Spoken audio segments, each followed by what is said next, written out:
এবার আমরা চলে যাচ্ছি আমাদের জিরো টু ইনফিনিটি টক্সের মূল আয়োজনে। আমরা অনেকেই জেনেছি যে আজকে বক্তা হিসেবে আমাদের মাঝে উপস্থিত আছেন মাহমুদুল হাসান সোহাগ ভাইয়া, যিনি কিনা বর্তমান জিরো টু ইনফিনিটির সম্পাদক সহ অনেকেরই শিক্ষক। তার বর্তমান পরিচয় হচ্ছে তিনি চেয়ারম্যান অ্যান্ড সিইও অন্যরকম গ্রুপ, চেয়ারম্যান এবং প্রতিষ্ঠাতা Udvash academic care, admission and academic care. এছাড়া অনলাইন ভিত্তিক বই বিক্রির প্রতিষ্ঠান রকমারি.com, অন্যরকম সফটওয়্যার, অন্যরকম সলিউশন, অন্যরকম ওয়েব সার্ভিস, অন্যরকম প্রকাশনী, টেক শপ, পাইল্যাবস বাংলাদেশ সহ বেশ কয়েকটি উদ্যোগের সমন্বয়ে গঠিত অন্যরকম গ্রুপের চেয়ারম্যান তিনি। এবার তার ব্যক্তিগত সম্পর্কে কিছু জানি, ব্যক্তিগত জীবন সম্পর্কে। তার জন্ম 1981 সালের 7 জুন জামালপুর জেলার সরিষাবাড়িতে। শিক্ষা জীবনের শুরুটাও তার শৈশবেতেই ছিল। সেখানে প্রথমে নাসির উদ্দিন কিন্ডারগার্টেন, তারপর রিয়াজি উদ্দিন তালুকদার উচ্চ বিদ্যালয়ে এসএসসি পর্যন্ত পড়াশোনা করেন। তিনি ক্লাস 5, ক্লাস 8-এর বৃত্তিসহ সব ক্লাসেই তিনি ছিলেন প্রথম। 1998 সালে সরিষাবাড়ি থেকে ঢাকা বিভাগের এসএসসি পরীক্ষায় 5ম স্থান দখল করে ভর্তি হন ঢাকা কলেজে। 2000 সালে ঢাকা কলেজ থেকে এইচএসসিতে চতুর্থ হয়ে বুয়েটের ইলেকট্রিক্যাল বিভাগে ভর্তি হন তিনি। পাশ করার আগে থেকে বুয়েটের আইআইসিটিতে রিসার্চ অ্যাসিস্ট্যান্ট হিসেবে কাজ করেছেন। পাশ করার পর রিসার্চ ইঞ্জিনিয়ার হিসেবে কাজ করেছেন বেশ কিছুদিন। বুয়েটে পড়ার সময় তিনি শুরু করেন অন্যরকম গ্রুপের কাজ। 2007 সালে তৈরি করেন ইলেকট্রিক ভোটিং মেশিন বা ইভিএম। এই ছিল এক নজরে আমাদের আক্ষরিক অর্থই অন্যরকম মাহমুদুল হাসান সোহাগ ভাইয়া। একটিমাত্র জীবনের সফলতা তো সবাই চায়। সফলতার স্বর্ণশিখরে উঠতে গেলে সবারই সেই আকাঙ্ক্ষাটা প্রয়োজন, কিন্তু জীবনের হাজার হাজার বাধা বিপত্তি পেরিয়ে কতজন পারে সেই সফলতার স্বর্ণশিখরে উঠতে? আচ্ছা, সফল মানুষেরা কিভাবে চিন্তা করে, কিভাবে তারা জীবনের সকল বাধা ঠেলে ঠেলে জীবনের নিয়ন্ত্রণ নিজের হাতে নিয়ে নেয়? তাদের সকলের চিন্তার প্যাটার্ন কি একই রকম? যদি তাই হয়ে থাকে, তবে কি সেই রহস্যময় প্যাটার্ন? এটা কি ঠিক এমন যে যারা সফল তারা চিন্তা করে কীভাবে সমস্যার সমাধান করা যায়, অথবা কিভাবে একটু একটু করে এগিয়ে নেওয়া যায়? যেখানে ব্যর্থরা চিন্তা করে তাদের ব্যর্থতাকে অথবা নিজেকে দোষারোপ করতে। এমন একটি মজার বিষয় নিয়ে আজকে জিরো টু ইনফিনিটি টক্সের আয়োজন। এবারের বিষয় হচ্ছে the secret pattern of successful minds.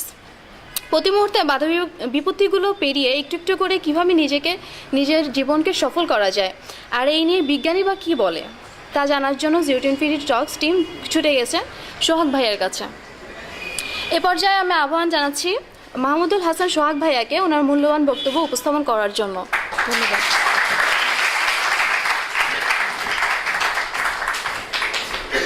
কি খবর, সবাই ভালো আছেন? সবাই আওয়াজ খুব দুর্বল।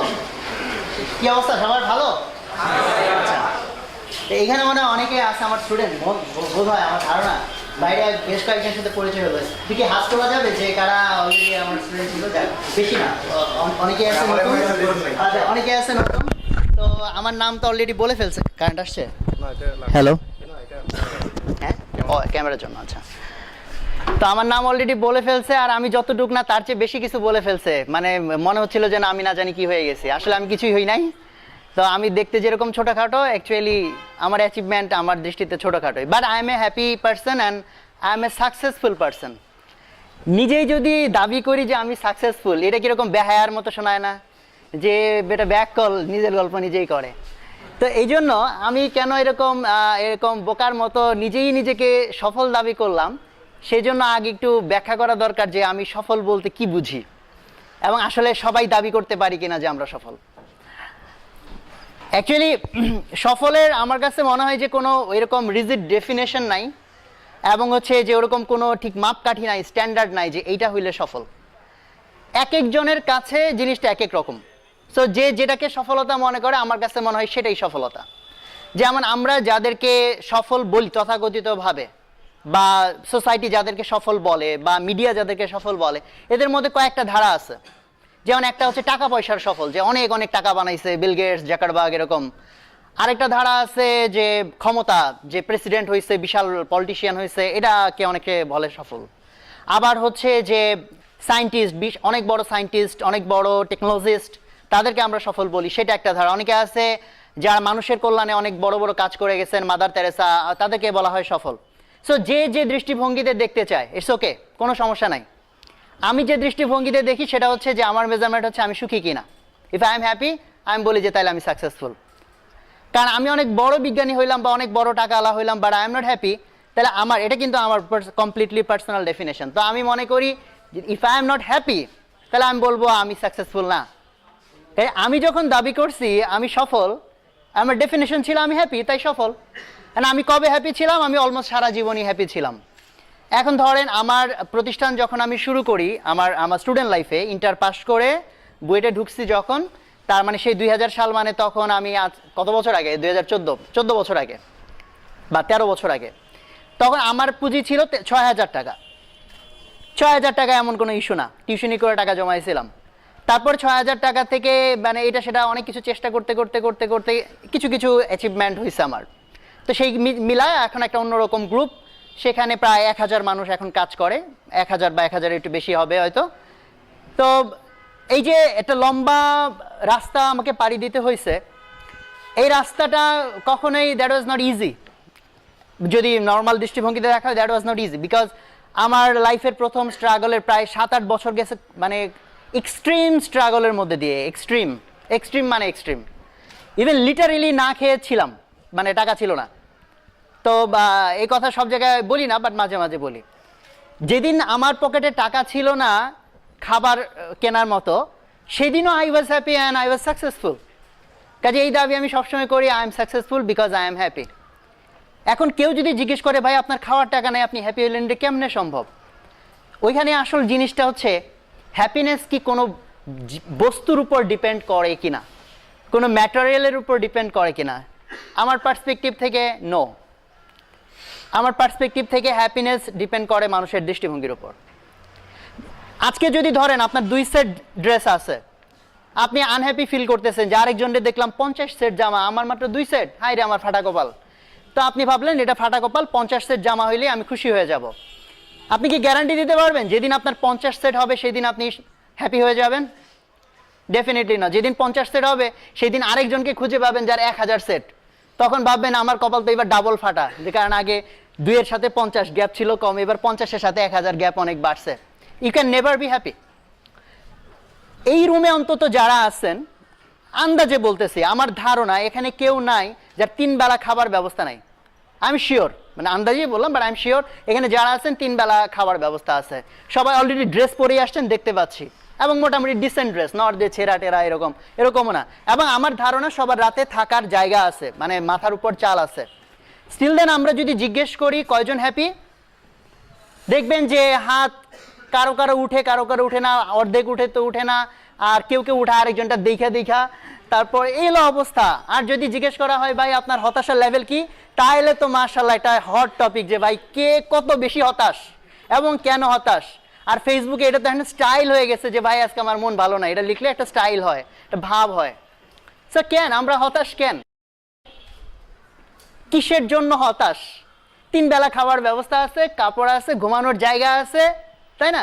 তারপরেও এই যে আমরা হতাশ হয়ে থাকি। ইভেন চায়নার একটা স্ট্যাটিস্টিক্স বলে যে চাইনিজদের মধ্যে সবচেয়ে আনহ্যাপি হচ্ছে ওদের সবচেয়ে বড় লোকগুলা, মানে যারা হচ্ছে ইন্ডাস্ট্রি রান করে, টাকার পয়সার দিক থেকে সবচেয়ে বড় লোক যারা, তারা সবচেয়ে আনহ্যাপি। সো এটা হচ্ছে দৃষ্টিভঙ্গির বিষয়, আমি কিভাবে একটা জিনিসকে দেখি, এইটাই ডিফাইন করে দেয় আপনি কি সফল না আপনি ব্যর্থ, আপনি কি হতাশ হবেন নাকি আপনি এনার্জাইজড হবেন। It depends on your perspective completely. আমি আপনাকে একটা জিনিস বলতে পারি আমার পার্সোনাল ফিলিংস থেকে, সফল হওয়ার পর, যেটাকে সমাজের দৃষ্টিতে সফল বলে, বিভিন্ন অ্যাচিভমেন্টকে, যেটাকে আমি বেসিক্যালি সফলতা বলি না, অ্যাচিভমেন্ট না হইলেই হতাশ মানে অসফল, এর মোটেও না। তো আমার লাইফে আমার কাছে মনে হয়েছে প্রত্যেকটা মাইল ফলক যেগুলো ছিল ছোটবেলায়, 580 বৃত্তি পাওয়া, 80 বৃত্তি পাওয়া, স্ট্যান্ড করা, তারপর ইত্যাদি ইত্যাদি ইত্যাদি, এগুলোর পরে কেমন লাগে আমি আপনাকে বলতে পারি। আপনাদের অলরেডি এই ধরনের সফলতা অনেকেরই আছে, এসএসসিতে ভালো রেজাল্ট করছেন, আপনাদের কেমন লাগছে? দেখবেন যে যেই দিন আপনি সফল হয়েছিলেন সেই দিন খুব মজা লাগছে, 7 দিন ধরে মজাটা ছিল, তারপর আপনার লাইফ যেরকম ছিল সেরকমই হয়ে গেছে। সো লাইফে যেই দিন আপনি নোবেল পুরস্কার পাবেন ওই একই রকমই লাগবে, বরং আরেকটু কম, এর চেয়ে বেশি না, বিলিভ মি। কারণ আমি যদি এখন আপনাকে চোখ বন্ধ করে বলি আধা ঘন্টা ধরে আপনার লাইফের হ্যাপি মোমেন্টসগুলো ভাবেন, আধা ঘন্টা ধরে লাইফের হ্যাপি মোমেন্টসগুলো ভাবেন, যেগুলো that really make you happy, আপনি দেখেন কোন স্মৃতিগুলো ভেসে আসে। আপনার অ্যাচিভমেন্টের টুকরো টুকরো দুই একটা আসতেও পারে, না আসতে পারে, ভেসে আসবে এগুলো। ফ্রেন্ডদের সাথে আড্ডা দিচ্ছেন, গসিপিং করতেছেন, ভাগনা ভাগ্নি ভাস্তি এদের সাথে সময় কাটাচ্ছেন, ছোট ভাই বোনের সাথে মারামারি করতেছেন, এগুলোই আসবে। এগুলোই সারা জীবন মানুষের হ্যাপিনেসের সোর্স ছিল। কিন্তু আজকের এই সময়ে একটা major percentage of people unhappy হয়ে যাচ্ছে, বিকজ সোসাইটি আমাদেরকে নতুন করে শেখাচ্ছে যে আমাদের আনহ্যাপি হওয়া উচিত। কেন? বিকজ তুমি তো এত বড় কিছু করো নাই যে পেপারে তোমার ছবি ছাপা হয় নাই, তাহলে তুমি কিভাবে হ্যাপি হয়ে গেলা? সো নতুন নতুন স্ট্যান্ডার্ড আমাদের মাথায় পুশ করা হয়, দ্যাট মেক আস আনহ্যাপি। কাজে এইখানেই হচ্ছে মূল ট্রিক। আপনি হ্যাপি হবেন কি হবেন না, আপনি সফল হবেন কি হবেন না, ট্রিকটা এইখানে যে আপনি কি প্রোঅ্যাক্টিভ না রিঅ্যাক্টিভ। রিঅ্যাক্টিভ মিনস যারা হচ্ছে রিয়াকশন দেয়, মানুষের কথায় বেশি আন্দোলিত হয়, নিজের মতো তার একটা পার্সোনালিটি থাকে না। সো সে যেরকম যে মানুষ যে হচ্ছে যাই কিছু করুক আরেকজন এসে কিছু বলছে এবং সেটাতে সে ভয়ঙ্কর রকম তার মধ্যে এটা ঢুকে পড়ে, তাহলে চিন্তা করেন আজকে যদি ধরেন যে আমি আজকে নোবেল পুরস্কার পাই, তা আমি তো ভাববো যে আমি তো ফাটাই ফেলছি একদম, আই শুড বি হ্যাপি। দেন এরকম কিছু মানুষ আছে আইসে খোঁচায়, সে আইসে আমার বলে আরে বেটা মাদাম করি মেয়ে মানুষে 2টা নোবেল পাইছে, তুই বেটা পোলা হয়ে একটা পাইলি। এলা হাই হাই আসলেই তো কথা ঠিক, হ্যাঁ হে মেয়ে হয়ে 2টা পাইলো। নর্মাল দৃষ্টিভঙ্গি যেরকম যে ধরা হয় মেয়েরা কম পারে, যেটা সত্যি না। তো যে আর আমি ছেলে, হ্যাঁ আসলেই তো, তা আবার আমি আনহ্যাপি হয়ে যাব। কাজে আমি এই জন্য আগে সফলতার জায়গাটাকে আগে আমার দৃষ্টিতে ডিফাইন করার চেষ্টা করলাম। সো আমার কাছে সফলতার বিষয়টা মোটেও ম্যাটেরিয়ালিস্টিক কিছু না, এটা পুরোই আপনার দৃষ্টিভঙ্গি।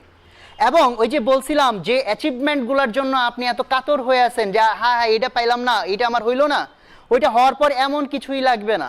কারণ আমার লাইফে যতদিন আমার ছবি পেপারে ছাপা হয় না, আমি ভাবতাম হ্যাঁ পেপারে ছবি ছাপা হলে না জানি কত কেমন কি লাগবে, কিছুই না। কেমন লাগবে আপনাকে আমি ধারণা দিই, শূন্য শূন্য লাগবে। কীরকম? যখন দেখবেন পরীক্ষা চলে, দেখবেন মাথা মারাত্মক কাজ করে, আইডিয়া আসে, খালি আইডিয়া আসে যে পরীক্ষাটা খালি শেষ হোক, এই করবো সেই করবো, ফাটাই ফেলাবো। যেই দিন পরীক্ষা শেষ হয় সেই দিন কি হয়? আর কিছু করার পান না, আপনার কাছে শূন্য শূন্য লাগে। আপনার ওইরকম বড় অ্যাচিভমেন্টের পরে ঠিক এরকমই লাগবে, বিলিভ মি, কারণ আমি এরকম অনেকগুলা এক্সপিরিয়েন্স জীবনে পাইছি।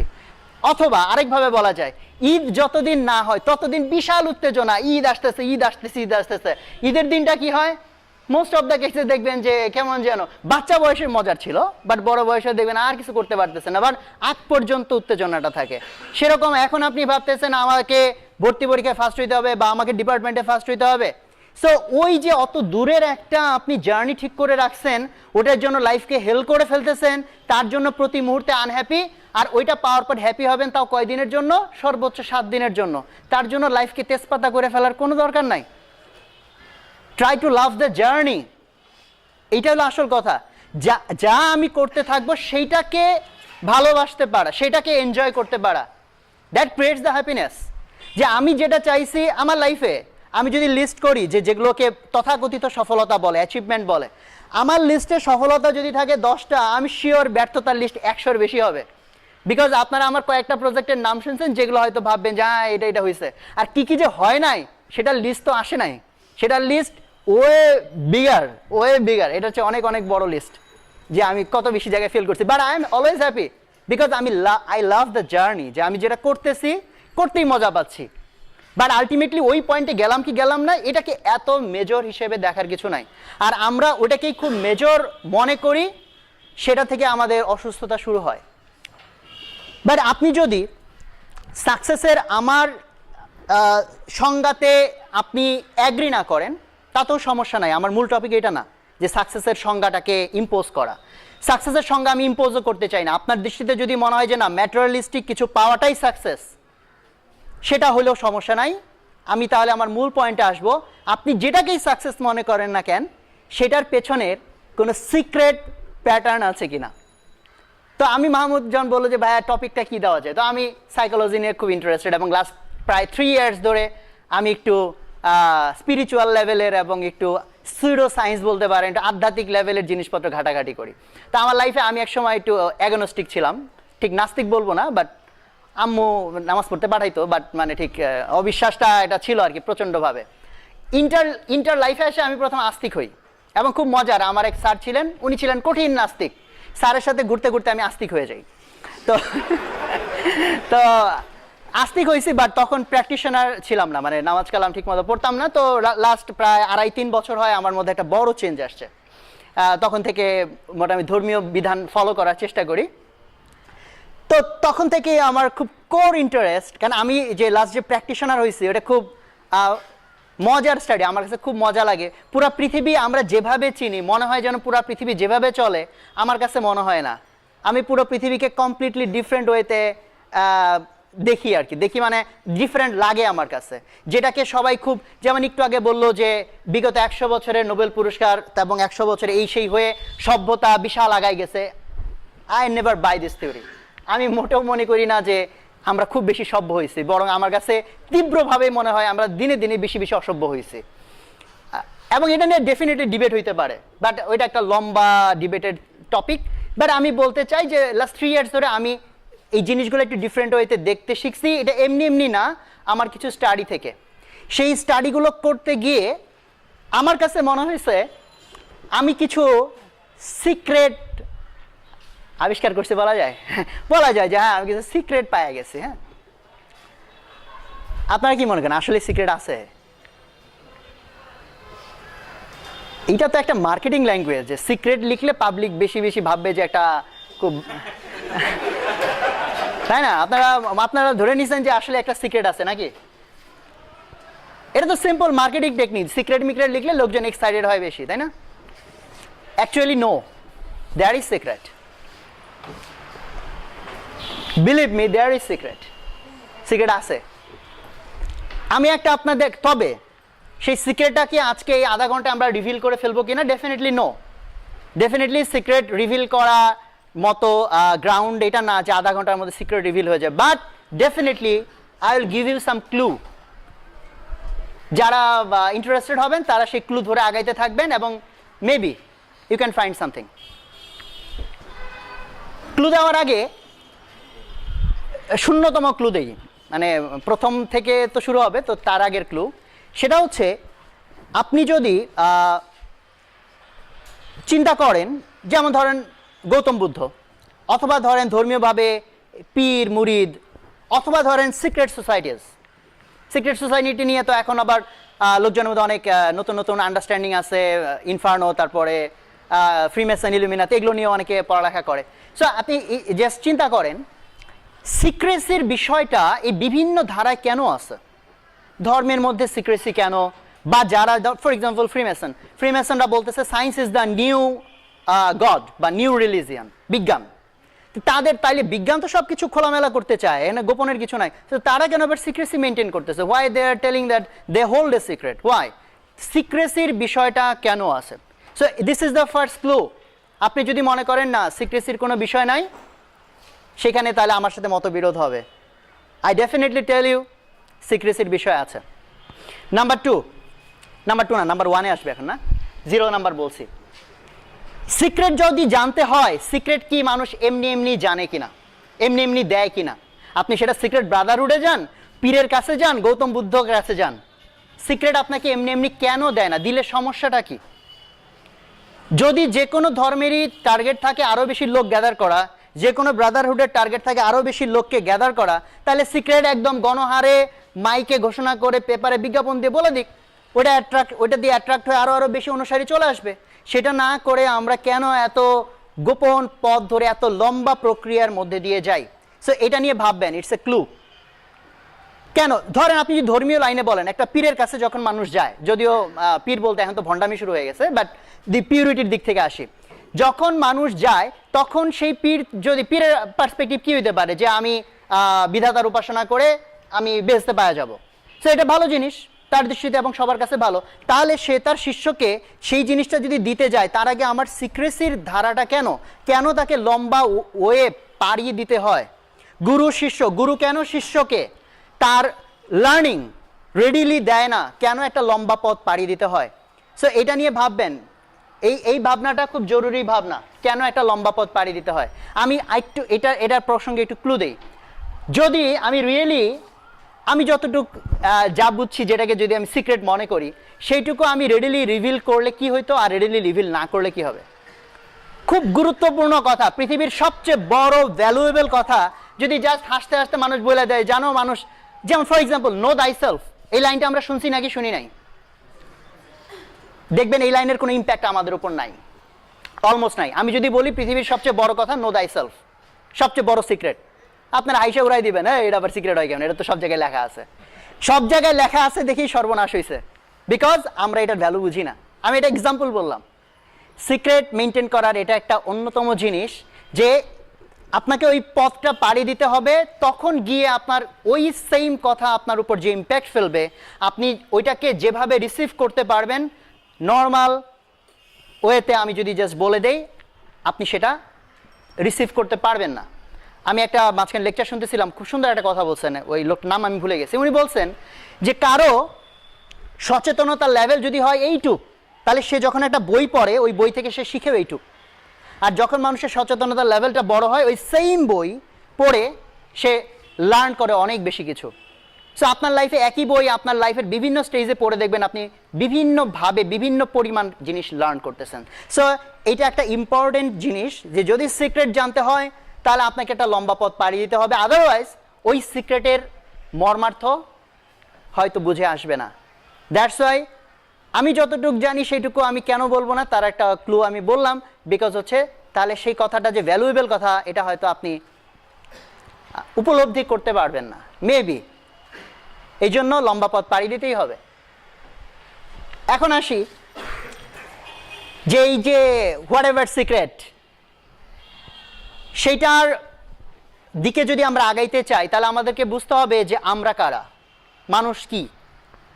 সো এটা একটা difficult question, very difficult question.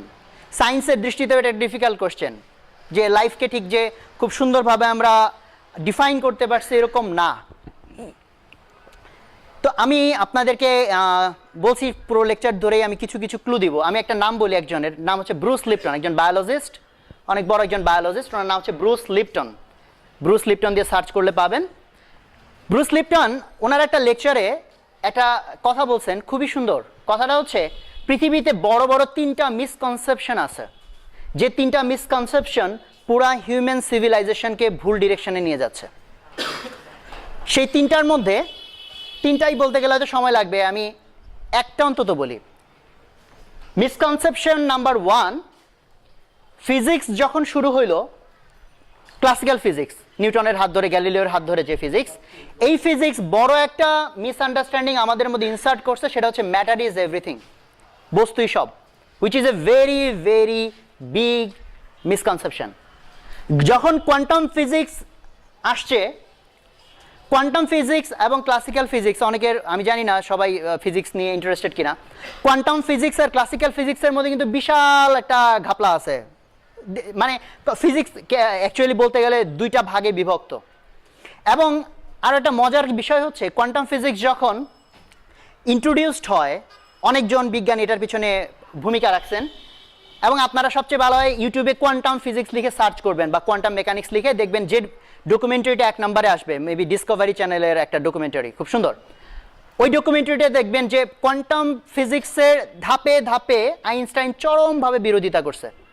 এবং আমার কাছে ডকুমেন্টারি দেখে মনে হচ্ছিল যে না, আইনস্টাইন জন্মই নিছে কোয়ান্টাম ফিজিক্সকে অস্বীকার করার জন্য, যে কোয়ান্টাম ফিজিক্স ডাজন্ট ওয়ার্ক। তো এই জায়গাটা, এটা একটা বড় ধরনের ক্লু যারা সায়েন্সের জায়গা থেকে চিন্তা করবেন। ক্লাসিক্যাল ফিজিক্স শুধু ম্যাটারের উপর কনসেন্ট্রেট করছে, বস্তুর উপর, যেখানে কোয়ান্টাম ফিজিক্সের এখন যদি আপনি ভিতরে ঢুকতে শুরু করেন, তখন আপনি দেখবেন there is something else. So there is a very big misconception, যেটা ইভেন রাইট নাও এখনো হিউজ পরিমাণ মানুষকে মিসলিড করতেছে যে ম্যাটার ইজ এভরিথিং। নো, যেমন আমি যদি ম্যাটারের কথা বলি, এটা লোহা, এটা সোনা, এটা গ্লাস, ভিতরে কি ইলেকট্রন, প্রোটন, নিউট্রন, বা আরো ভিতরে যান কোয়ার্ক, আরো ভিতরে যান যদি স্ট্রিং থিওরিতে যান, everything is made of string. এখন আমার প্রশ্ন, যেটা লোহা আর যেটা সোনা, এই দুইটার মধ্যে ডিফারেন্স কি? ফার্স্ট লেয়ারে আমি যদি ভিতরের লেয়ারে নাও যাই, স্ট্রিং এর লেয়ারে নাও যাই, আমি যদি ফার্স্ট লেয়ারে থাকি, ফার্স্ট লেয়ারে বললে ইলেকট্রন, প্রোটন, নিউটনের কম্বিনেশন আলাদা। ইলেকট্রন, প্রোটন, নিউটন সংখ্যায় কম বেশি, কম্বিনেশন আলাদা। হু ডিসাইডেড ইট? কে ঠিক করলো? ইলেকট্রনগুলা কি নিজেরা ডিসাইড করছে যে চলো ভাই আমরা এরকম ভাবে সাজি? সো যদি আপনি বলেন কোনো একটা ফোর্স ফিল্ড, কোনো একটা এনার্জি ফিল্ড, কোনো একটা হোয়াটএভার, কোনো এরকম কোনো একটা ফিল্ড এটাকে ডিফাইন করছে, সো আমার কথা হচ্ছে সেই force or energy or field এটা কি কোনো matter? That is invisible. So আমরা পুরো কনসেন্ট্রেশন দিয়েছি those things those are visible, যেটা দৃশ্যমান, যেটা ধরা যায়, আর আমরা মিস করছি ইনভিজিবলগুলোকে। That's a very big misunderstanding. So এইটা একটা নতুন সময়, নতুন করে চিন্তা করার, ইনভিজিবল জায়গাগুলোতে নজর দিতে হবে। এবং equally true for our topic, successful people, যাকেই আপনি সাকসেসফুল বলেন, ফর এক্সাম্পল ধরেন আপনি যদি মনে করেন জাকারবার্গ সাকসেসফুল, তাহলে জাকারবার্গ যা যা করছে, আর মনে করেন Bill Gates successful, Bill Gates যা যা করছে আপনি এক্স্যাক্টলি তাই করেন। আমার প্রশ্ন হচ্ছে আপনি কি বিল গেটস বা জাকারবার্গ হবেন কিনা? Absolutely no. আপনি যে কোনো একটা কোম্পানিতে যান, ফর এক্সাম্পল গুগল, আপনি কি এক্স্যাক্টলি গুগলের মতো বিল্ডিং বানান, যতগুলো টেবিল আছে ওরকম জাস্ট কপি করেন, যতগুলো লোক আছে জাস্ট কপি করেন, ওইভাবে বিজনেস রান করার চেষ্টা করেন, আপনি গুগল হবেন? Absolutely no. যেটা ভিজিবল সেটা আসলে ইম্পর্টেন্ট কিছু না, ইম্পর্টেন্ট জিনিসটা ইনভিজিবল। যেমন 5টা লোক কাজ করতেছে, দেখতেছেন কম্পিউটারে বসে কাজ করতেছে, দিস ইজ ভিজিবল। যেটা ইনভিজিবল সেটা হচ্ছে তাদের ইনার মোটিভেশন, ওই লোকগুলো মোটিভেটেড কিনা সেটা চোখে দেখা যায় না। সো এই জন্য আমি ইকুয়ালি দুটো অ্যানালজি দিয়ে বললাম, ভিজিবল জিনিসে আমরা কনসেন্ট্রেট করি, এটা একটা বড় সমস্যা। কনসেন্ট্রেট করতে হবে ইনভিজিবলগুলোতে। সো এখন ভিজিবল আমি, যদি আপনি কোনো কারণে আমাকেও সাকসেসফুল মনে করে ফেলেন ভুলে, তাহলে আমার লাইফে আমি যা যা করছি আপনিও মনে করেন যদি এইটা করলে সাকসেসফুল হয়, আই টেল ইউ নেভার। যেগুলো দেখা যায় এগুলো মোটেও গুরুত্বপূর্ণ কিছু না, যেগুলো দেখা যায় না ওগুলা হচ্ছে গুরুত্বপূর্ণ। That's why I call those things as secret. তো এখন আমি যদি এটার একটু ভিতরে ঢুকি, ভিজিবল আর ওই ব্রুস লিপটনের বাকি দুইটা মিসকনসেপশন সম্পর্কে এখন বললাম না, আপনারা এটা স্টাডি করলে মজা পাবেন। আমি জাস্ট টপিকের নাম বলি। জেনেটিক কন্ট্রোল একটা ভুল জিনিস ছিল, লম্বা সময় ধরে মানুষকে বুঝাইছে জেনেটিক্সের উপর কন্ট্রোল নাই মানুষের, দ্যাট ওয়াজ রং। নতুন একটা সাবজেক্ট ইন্ট্রোডিউস হয়েছে, epigenetic. So you can explore what is epigenetic. And number 3 হচ্ছে উনি যেটা বলছেন ওটা খুব ভ্যালুয়েবল কথা, সার্ভাইভাল ফর দ্য ফিটেস্ট। ইভলিউশনের এই কথাটা সত্যি, কিন্তু survival for the fittest, but question is who is fit. আমরা শিখাইছি, পুঁজিবাদ শিখাইছে মারামারি কাটাকাটি করে যে আগায় যাবে, যে যুদ্ধে জিতবে, he is fit. Absolutely wrong. Look at the nature, প্রকৃতির দিকে তাকান। 100 কোটি এক্সাম্পল আছে যে প্রজাতি যত বেশি কোঅপারেটিভ, যে ক্লাস্টার যত বেশি নিজেদেরকে হেল্প করে, দে আর দ্য ফিটেস্ট। সো আমরা শিখি নাই যে আমরা চলো নিজেদেরকে হেল্প করি, সো উইল বি ফিটেস্ট। আমরা শিখি চলো মারামারি করি, তাহলে আমরা ফিটেস্ট হব।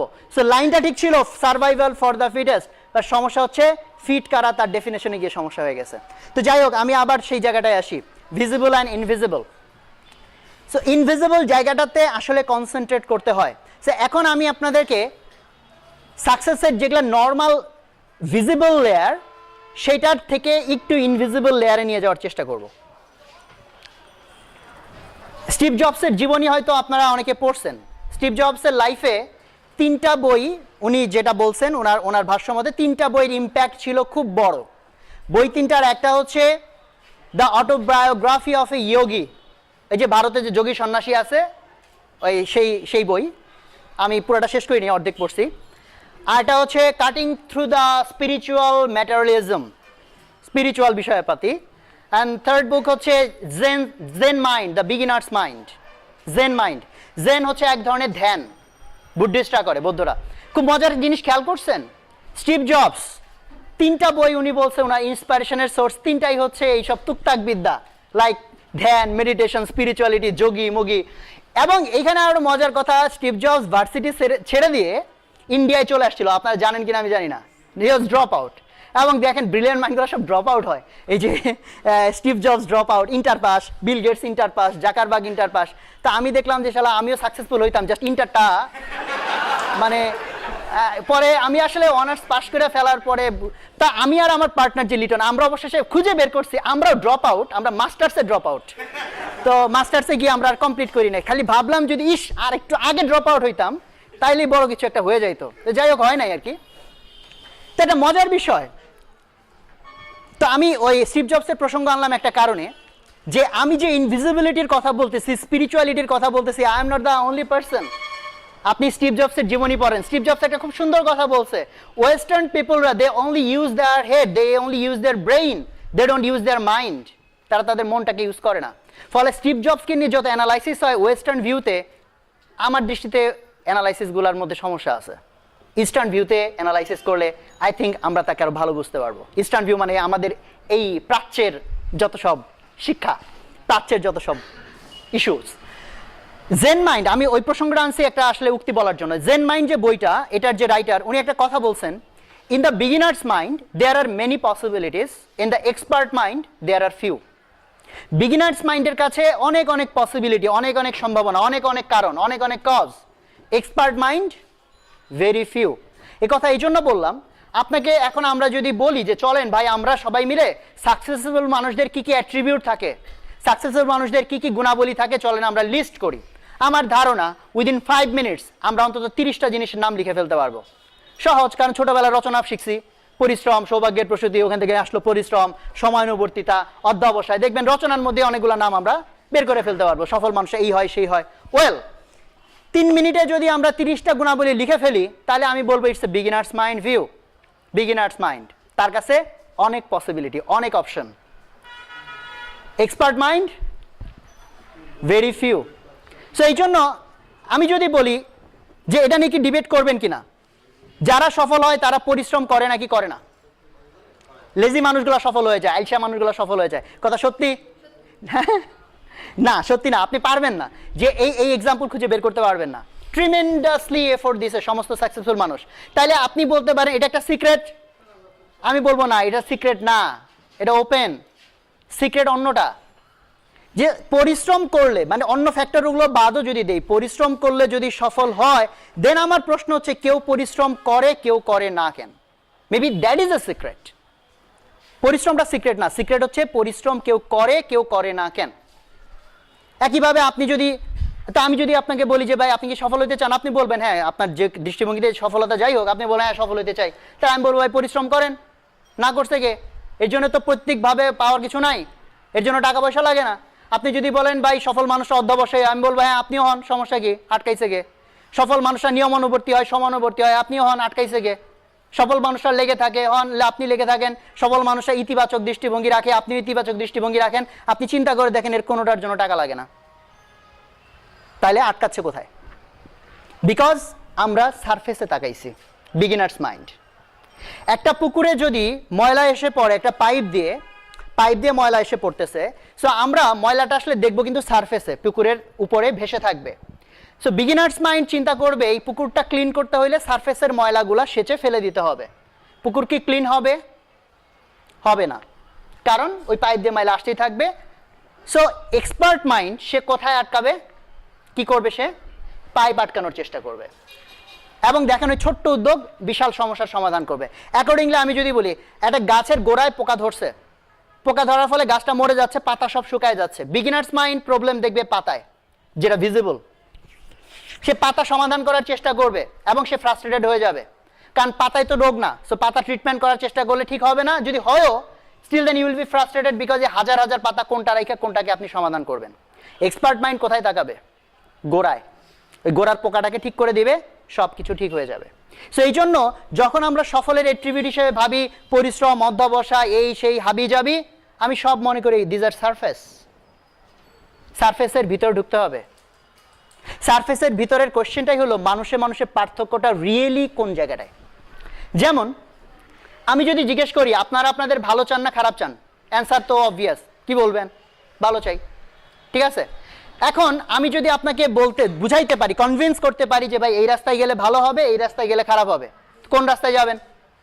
না, এটা কোনো প্রশ্ন হলো নাকি? ভালো রাস্তায় যাব না। এটা একটা সিরিয়াস কোয়েশ্চেন, এটা একটা খুবই সিরিয়াস কোয়েশ্চেন। যেমন ধরেন এখানে যারা স্টুডেন্ট আছেন তারা বলতে পারবেন এই জীবনে সবচেয়ে যে ফাঁকিবাজ স্টুডেন্ট, সেও জীবনে না, ইভেন প্রত্যেক পরীক্ষার আগে অন্তত একবার ভাবে পড়ালেখাটা ঠিক মতো করা দরকার। ভাবে না? ভাবে। আপনিও পরীক্ষার আগে জীবনে বহুতবার বলছেন আল্লাহ তুমি খালি এইবার আমারে পার করায় দাও, এরপর থেকে আমি টাইট। কোথায় কিসের পরীক্ষা পার হয়ে গেছে, আপনি সেই। সো আপনি দেখেন আপনি ভালো হইতে চাইছেন এবং আপনি জানতেন এই হইলে ভালো হবে, স্টিল দেন আপনি সেটা করেন নাই। ফলে এই জন্যই সিক্রেটের ইস্যুটা আসে। আর কেউ করছে, কেউ লেগে থাকছে, কেউ নিজেকে চেঞ্জ করছে, তাইলে ডিফারেন্সটা মানুষের কোথায় হয়েছে? সো নাও আমরা নিজের দিকে তাকাই, যে বিল গেটস হইলো বা যে মাদার তেরেসা হইলো, তার সাথে আমার ডিফারেন্স কোথায়? What is the difference? সারফেসের ডিফারেন্স না, ইনডেপথ ডিফারেন্সটা কোথায়? হাত পায়ে তো আর সফলতা তৈরি হয় না, তাই না? সো এটা আলোচনার ইস্যু না। আলোচনার ইস্যু হইতে পারে ব্রেইন। আমাদের ব্রেইনে নিউরন আছে কতগুলা? প্রায় 100 বিলিয়ন, অ্যাপ্রক্সিমেটলি বললে, আর একটু প্রিসাইজলি বললে 86 বিলিয়ন নিউরন আছে। 86 বিলিয়ন নিউরন কার মাথায় আছে? সবার মাথায় আছে। আমরা এটা কত পার্সেন্ট ইউজ করি? অ্যাভারেজ হচ্ছে 8%, অনলি 8%। সো আমরা যদি মনে করতাম যে আমি অনেক চেষ্টা করছি, দেন আল্লাহরে বলতে পারতাম যে আল্লাহ আমার প্রসেসর ফুল হয়ে গেছে, মেমোরি ফুল হয়ে গেছে, তুমি আমার এটা কি বানাইলা? বাট আমরা ইউজ করতেছি ব্রেইনের ক্যাপাসিটির অনলি 8%। সো আমরা এই কমপ্লেনটা করতে পারতেছি না, বিকজ আপনি আপনার অপরচুনিটির 92% জাস্ট ফেলে রাখছেন। 100 বিঘা জমি আপনাকে দেওয়া হইলো, 8 বিঘা চাষ করে আপনি বললেন যে ভাই আমার অভাব যায় না, কারণ আমার জমি নাই। This is not true. জমি আছে, আপনি চাষ করেন নাই। আইনস্টাইনের ক্ষেত্রে বলা হয় উনি ওনার ব্রেইনের 11% মতো ইউজ করছেন। মাত্র 2-3% বেশি ইউজ করতে পারলে এরকম ট্রিমেন্ডাস কিছু অ্যাচিভ করা যায়। 0.5% অ্যাক্টিভিটি, ব্রেনের অ্যাক্টিভিটি বাড়ালেও একটা ভয়ঙ্কর কিছু। সো এখানে চিন্তা করেন, যদি আমি বলি যে জিনিসটা এইখানে ব্রেনের ইউজের উপর সাকসেস, যে কেউ ইউজ করে কেউ করে না, দেন এগেইন কোয়েশ্চেন কামস, কেউ ব্রেনটাকে ইউজ করে কেউ করে না কেন? যদিও সবাই দাবি করতেছে সফলতা চায়, এবং সবাই হয়তো এটা অ্যাগ্রিও করবে আমার ব্রেনটাকে বেশি খাটাইতে হবে।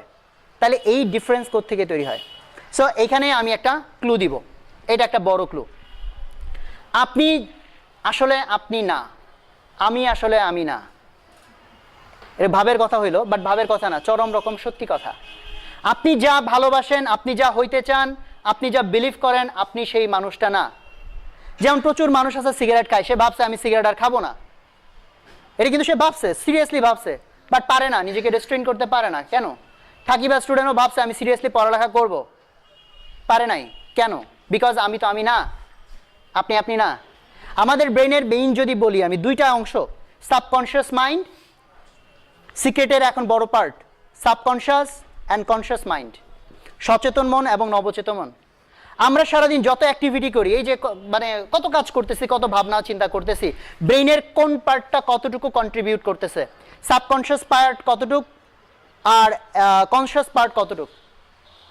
খুব ফানি, আমি ফার্স্ট টাইম যখন এই ডেটা পড়ছি, I couldn't even believe it. আমাদের অ্যাক্টিভিটির 95% সাবকনশিয়াস, অবচেতন মন থেকে হয়।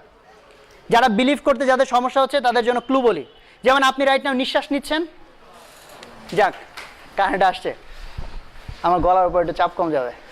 তো আপনি রাইট নাও নিঃশ্বাস নিচ্ছেন, তো নিঃশ্বাস কি সচেতনভাবে নিচ্ছেন? গুনে গুনে নিচ্ছেন যে 3 সেকেন্ড ধরে নিঃশ্বাস টানলাম, 4 সেকেন্ড ধরে ছাড়লাম? না, এটা আমরা কি করি? সাবকনশিয়াসলি করি। যদি চিন্তা করেন এটা কনশিয়াসলি করতে হইতো, তাহলে ঝামেলা হয়ে যাইতো, যে অন্য একটা কাজে মনোযোগ দিতে গেছেন, ওইদিকে নিঃশ্বাস আটকায় গেছে, তাই না? তো সেটা হচ্ছে না। দেন এই যে আমি মুভমেন্ট করতেছি, আপনার কি ধারণা আমি গুনে গুনে হাত পা নাড়াচাড়া করতেছি? Never. It comes automatically, it comes really automatically. এই যে আমি হাত নাড়াইছি, আমি কি ঠিক করছিলাম এই এত ইঞ্চি উপরে উঠাবো নামাবো? ঠিক করি নাই। বা আপনি যে কেউ কেউ যে একটু দাঁত বের করছেন মুখ ফাঁক করে, হ্যাঁ, তো তারা কি ঠিক করছিলেন কয়টা দাঁত আমাকে দেখাবেন? নো, ইউ ডিডন্ট ডিসাইডেড ইট। সকালবেলা যখন আপনি ব্রাশ করেন, আপনি কি ঠিক করে নিছেন কত ফ্রিকোয়েন্সিতে বাসটা উঠানামা করাবেন? আপনি এটা ডিসাইড করেন না, ইট কামস অটোমেটিক্যালি। সো আপনি এখন লিস্ট করা শুরু করেন, দেখবেন আপনার অ্যাক্টিভিটির, সায়েন্টিস্টরা বলে, লজিস্টরা বলে যে, নিউরোসায়েন্টিস্টরা বলে 95% of your activity originated from your subconscious mind. So subconscious মাইন্ডে যা লেখা আছে আপনি সেই মানুষটা, কনশিয়াসলি আপনি যা ভাবছেন আপনি সেটা না, because conscious mind only 5% activity control করে। তাহলে কনশিয়াসলি ভাবছেন আমি আজকে থেকে পরিশ্রমী হব, আপনি পরিশ্রমী হইতে পারবেন না, বিকজ আপনার সাবকনশিয়াস মাইন্ডে ওই জিনিস লেখা হয় নাই। Here comes the bigger part.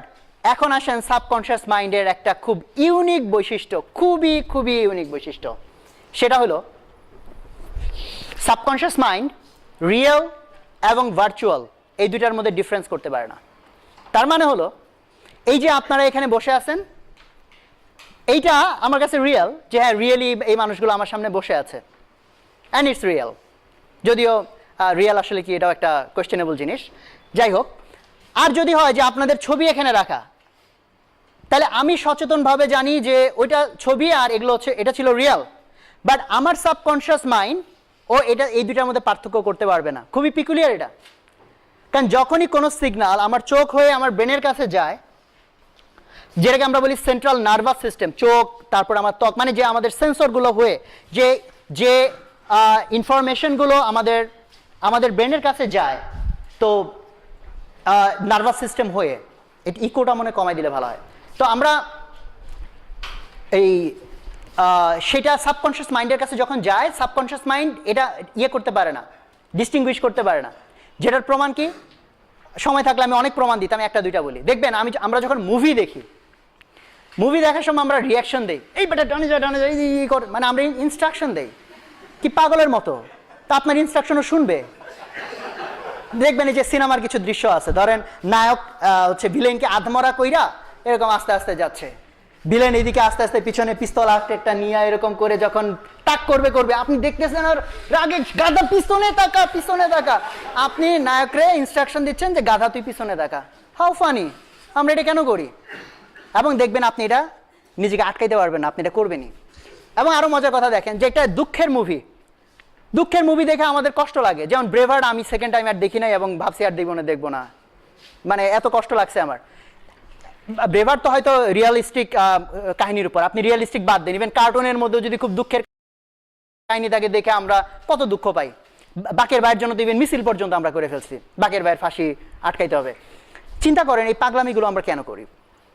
ভাই দুঃখের মুভি দেখে আপনি ভাবলেন আরে ধুর এটা তো একটা কাহিনী, আমি কষ্ট কেন পাচ্ছি, ভাই একটা ঝাড়ি দিলেন, ঝাড়ি দিয়ে আবার বসলেন, দেখবেন আবার দুঃখ লাগতেছে। কি সমস্যা? ওয়াই? কারণটা কি জানেন? ভেরি সিম্পল, আপনার সাবকনশিয়াস মাইন্ড, আপনার nervous system, central nervous system ও আলাদা করতে পারে না। ওর কাছে যখনই মুভির সিন ওর কাছে চলে গেছে সিগন্যাল, ওর কাছে মনে হবে এটা রিয়েল।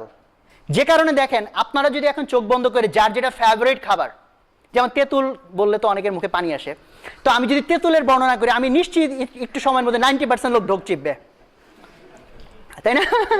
সো কেন? আমি তো তেঁতুল বাস্তবে এখানে আনি নাই, বাট কেন আপনার মুখে লালা চলে আসছে? বিকজ যখনই আপনি শুনছেন, এটা একটা সেন্সর, সেন্ট্রাল নার্ভাস সিস্টেমের কাছে চলে গেছে তেঁতুল শব্দটা, সো ও ওয়াটারিং করে ফেলবে মুখকে। আপনার চোখের সামনে আমি একটা আঙ্গুল নিয়ে যাবো এইভাবে, আপনি দেখবেন চোখ অটোমেটিক বন্ধ হয়ে যাবে। বাট এখন আমি আঙ্গুল না নিয়ে রোবট বানাইছি, প্রিসাইজ ন্যানোমিটার প্রিসিশন। আপনি বারবার চেক করে দেখছেন যে এটা এই পর্যন্ত আসবে, এর চেয়ে 1 ন্যানোমিটারের সামনে যাবেন। এবার আপনি এখানে দাঁড়াইছেন, চোখের সামনে এই পর্যন্ত আসবে, খেলা হচ্ছে চোখ খোলা রাখতে হবে, পারবেন না। বাট আপনি কিন্তু কনসিয়াসলি জানেন এটা আপনাকে হিট করবে না, বাট আপনি চোখ খোলা রাখতে পারবেন না। কেন পারবেন না?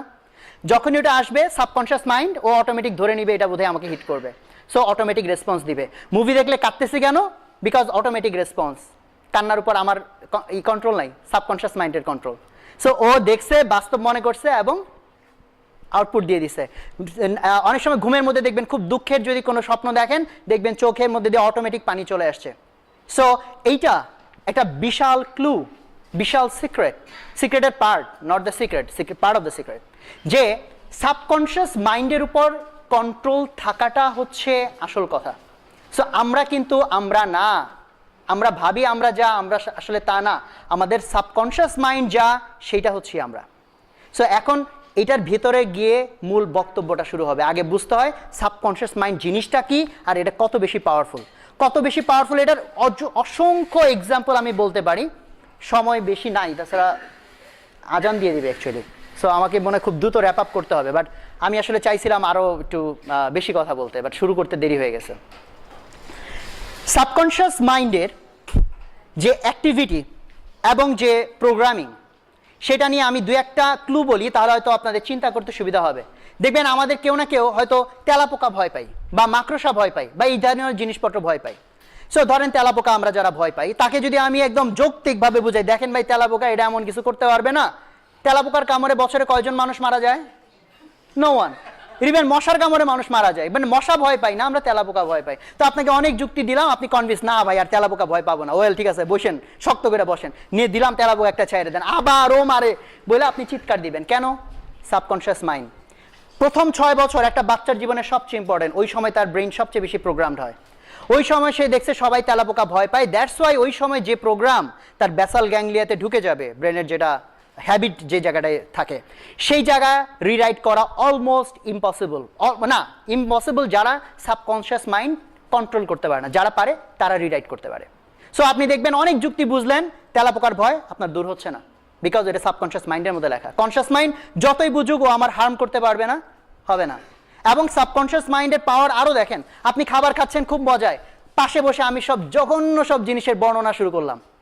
আমি জানি মোস্ট অফ ইউ খাইতে পারবেন না, বাট আমি কি কোনো আজে বাজে জিনিস ওখানে নিয়ে আসছি? আনি নাই। ইভেন কোনো স্মেল নিয়ে আসছি? আনি নাই। বাট আপনি কেন খাইতে পারবেন না? যখনই আপনার কান শুনছে, সাবকনশিয়াস মাইন্ড ও ওই যে একই কথা, ভার্চুয়াল রিয়াল, ও তো ডিফারেন্স করতে পারে না, ও ভাববে যে এরকম আজে বাজে জিনিস বুঝিয়ে চলে আসছে। সো অটোমেটিক রিয়াকশন হচ্ছে আপনার বডি ওটাকে নিতে দিবে না। সো এখন আসেন, আমরা যা কিছু পছন্দ করি তাই করি। ফলে আপনি ভাবছেন আমি পড়ালেখা করব, অথচ বাসায় গিয়ে বসে বসে গেম খেলতেছেন। কেন? বিকজ ওটা করতে ভাল লাগে। কেন ভাল লাগে? ভাল লাগে রে ভাই। তো এখন এই যে ভালো লাগা, তাই না, খুব সহজ। তাহলে ভালো ভালো কাজগুলো যদি ভালো লাগতো তাইলেই তো সমস্যার সমাধান হয়ে যায়। কারণ সিক্রেটে বাদ দেন, সিক্রেট বাদ দেন, নর্মাল গুলাতে আসেন, যে সফল মানুষ পরিশ্রম করে, সফল মানুষ হয় কি বল লেগে থাকে, সফল মানুষ হাবি জাবি যে কয়টা বলতেছেন, সেই কয়টাই যদি আপনার ভাল লাগতো, যে লেগে থাকতে ভাল লাগে, পরিশ্রম করতে ভাল লাগে, তাইলেই তো হয়ে যায়। এখন ভালো লাগা কোত্থেকে কিভাবে তৈরি হয়? ভালো লাগা কোত্থেকে কিভাবে তৈরি হয়? ভালো লাগা নিয়ে কি আমরা জন্ম নেই? নো। আমাদের ছোটবেলায় ব্রেন কিন্তু ব্ল্যাঙ্ক থাকে না। ছোটবেলা প্রোগ্রামিং একভাবে থাকে, ব্রেনের ভিতর সার্কিট আছে, বড় হয়ে সার্কিটগুলা রিকানেক্ট হয়, মানে রিপ্রোগ্রামড হয়। সো আমাদের যত কিছু টেস্ট যেগুলো আমাদের ভাল লাগে, এগুলো অলমোস্ট কোনোটাই জন্মগত না। জন্মগতভাবে মানুষ অল্প কিছু প্রোগ্রামিং নিয়ে জন্ম নেয়, অল্প কিছু কোড, অল্প কিছু প্রোগ্রাম। লাইক হাসা মানুষ কেউ কাউকে শিখায় নাই, হাত পা মুভমেন্ট কেউ কাউকে শিখায় নাই, ব্রিদিং কেউ কাউকে শিখায় নাই, এগুলো মানুষ নিয়ে জন্ম নেয়। বাট আর প্রায় বাকি সব কিছু হচ্ছে মানুষ লার্ন করে। কিভাবে লার্ন করে? কিভাবে তার টেস্ট গ্রো করে। আর আপনার কাছে আপনার আম্মুর রান্না মজা, আফ্রিকার একটা বাচ্চার কাছে ওর আম্মুর রান্না মজা। তাহলে এখন যদি ওই আফ্রিকার খাবার আপনারে খাইতে দেওয়া হয়, আপনি ওয়াক থু বলে ফালাই দিবেন। আর আপনার আম্মুর রান্নাটা যদি আফ্রিকার বাচ্চাকে দেওয়া হয়, আপনি না না আমার আম্মুর রান্না আসলেই মজা, ওটা আপনার কাছে মজা, ওই বাচ্চার কাছে না। বিকজ আমরা ইভেন নিউট্রালি চিন্তাও করতে পারি না। সৌন্দর্য যেটাকে দেখলে আমরা সুন্দর বলি, ইভেন সেইটাও আমাদের জন্মগত না, তৈরি করা। ফর্সা হইলে সুন্দর, স্লিম হইলে সুন্দর, কোত্থেকে শিখছি জানেন? আমরা আর্লি লাইফে যত রাজকুমারের ছবি কার্টুন বইতে দেখছেন, স্লিম করে আপনার সামনে নিয়ে আসছে, দ্যাটস ওয়াই আপনার লাইকিং ওইভাবে তৈরি হয়েছে। আফ্রিকার প্রচুর আছে, ট্রাইব আছে যাদের কাছে মোটা হইলে সুন্দর। আপনি ওখানে জন্ম নিলে আপনার টেস্ট ওরকম হইতো। আফ্রিকানদের সাথে যেহেতু আমাদের ডিফারেন্স, তো আরও কিছু এক্সাম্পল বলি। দেখবেন আফ্রিকানরা যখন সাজে মুখের মধ্যে এরকম রং টং দেয়, আমরা দেখলে বলি এ জঙ্গলি রে মুখের মধ্যে রং মারছে। তাহলে ওরা আমাদের মেয়েদেরকে দেখলে বলবে এ জঙ্গলি রে ঠোঁটের মধ্যে রং মারছে। তো এখন জঙ্গলি আসলে কে? না, ইটস আ প্রবলেম যে কে জঙ্গলি। পার্সপেক্টিভ। সো আপনার টেস্ট, আপনি যেটাকে বলতেছেন মজা, যেটাকে বলতেছেন ভালো, এইটা জন্মগত না। যেমন আজকালকার বাচ্চাকে যদি বলি যে তোমারে বাবু পিজা খাওয়াবো, তুমি আমার কাজটা করে দাও, বলে ওরে পিজা পিজা পিজা, হ্যাঁ চলেন কাজ করে দেবো। গ্রামে যান, গ্রামে গিয়ে একটা কৃষকরে বলেন ভাই আমার কাজটা করে দেন, আপনার পিজা খাওয়াবো, এই নিয়ে রাখেন আপনার পিজা। এই যে টেস্ট আলাদা হয়ে গেল এক প্রজন্মের মধ্যে। কেন আজকের বাচ্চা পিজা খাইতে চায়? কারণ ওই যে শত শত অ্যাড আর বিশাল বিশাল বিলবোর্ড, ফিঙ্গার লিকিং গুড, খাইতেছে বিজ্ঞাপনের মধ্যে, খাচ্ছে আর মজা পাচ্ছে, এক্সপ্রেশন দিচ্ছে। সো তার মাইন্ড বারবার সাবকনশিয়াস মাইন্ডের কাছে প্রোগ্রামিং চলে যাচ্ছে, সাবকনশিয়াস মাইন্ড প্রোগ্রামড হয়ে যাচ্ছে, এইটা বুঝি মজার। সো মজা জন্মগত না, মজা তৈরি করা জিনিস। সো আপনার ব্রেন আমার ব্রেন যেভাবে প্রোগ্রাম অলরেডি হয়েছে, আমরা সেই মানুষ, আমাদের সাবকনশিয়াস মাইন্ডের মধ্যে যে প্রোগ্রাম আছে আমরা সেই মানুষ। That's why environment is so important, because environment থেকে প্রোগ্রামিং হয়। But here comes the question, what is environment?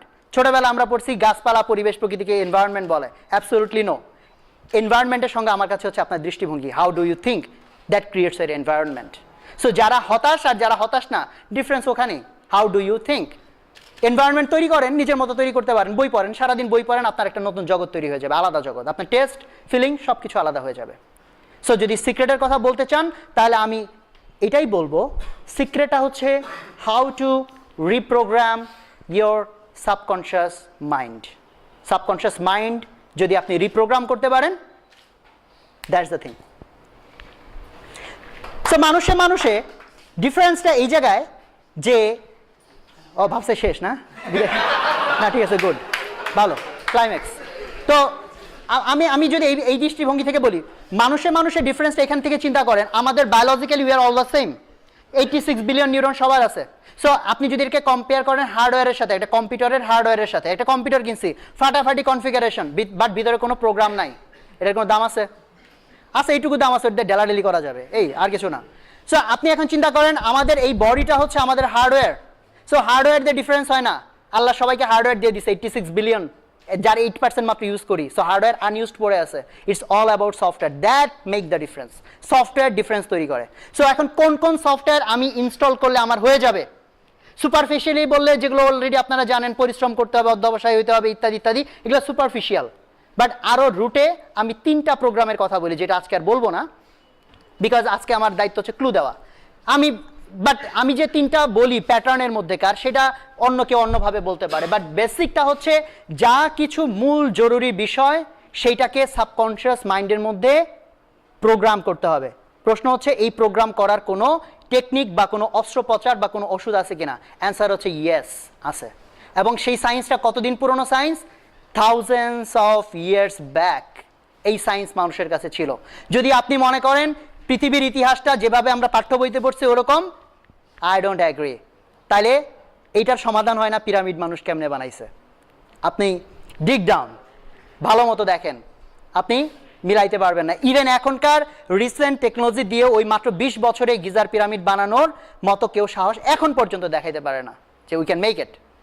So history আমরা যেভাবে জানি, হিস্ট্রি এরকম না। মানুষের কাছে ওয়ান্ডারফুল সব নলেজ ছিল, যে নলেজের অনেকটুকু পার্ট এখনো ওয়ার্ল্ড এক্সিস্ট করে। যে নলেজের মধ্যে একটা অসাধারণ নলেজ হচ্ছে how to reprogramme your subconscious mind. এই প্রোগ্রাম, এই ওষুধ আছে, এবং সেই ওষুধের কথা আপনারা অনেকে হয়তো জানেনও ইভেন, বাট আপনারা ওইটাকে সিক্রেটের পাথ ধরে জানেন নাই দেখে ওইটার ভ্যালু বুঝেন না। এই জন্য আমি বলছি সিক্রেট রিভিল করতে হলে এনার্জি দিয়ে রিভিল করতে হবে।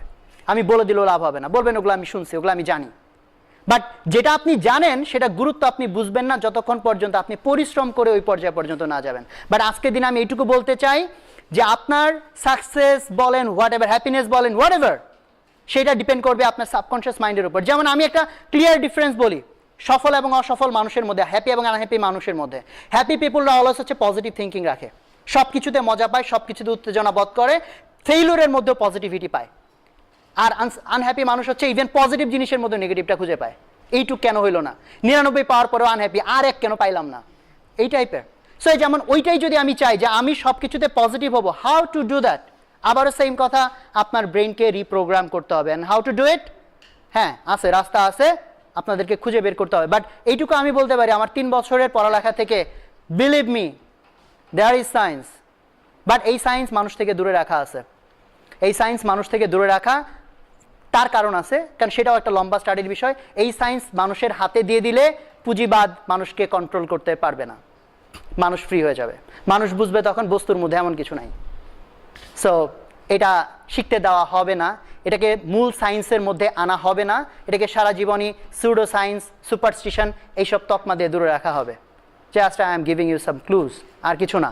বাট যদি রিয়েলি মনে করেন you want to change your life, you want to have the control of your life, নিজের হাতে নিজের লাইফে কন্ট্রোল রাখতে চান, তাহলে আমি এক লাইনেই বলবো সাবকনশিয়াস মাইন্ডকে প্রোগ্রাম করা শিখতে হবে। অ্যান্ড দ্যাট ইজ ওয়ে, রাস্তা আছে। বাট সেই রাস্তায় হাঁটবেন কি হাঁটবেন না, ইটস আপ টু ইউ। মানুষে ডিফারেন্স তৈরি হয়ে যায় বলছি না, তার হার্ডওয়্যার থেকে না, সফটওয়্যার থেকে। এই কথাটা শোনার পর কেউ ভাবতে পারে হ্যাঁ আমি আমার লাইফকে চেঞ্জ করতে চাই, কেউ দূর কি আছে যা আছে চলুক, ডিফারেন্স তৈরি হয়ে যাবে। ঠিক আছে, তো সবাই ভালো থাকেন, সাবকনশিয়াস মাইন্ডকে প্রোগ্রাম করার ক্লুটা খুঁজে বের করেন। সবাইকে ধন্যবাদ।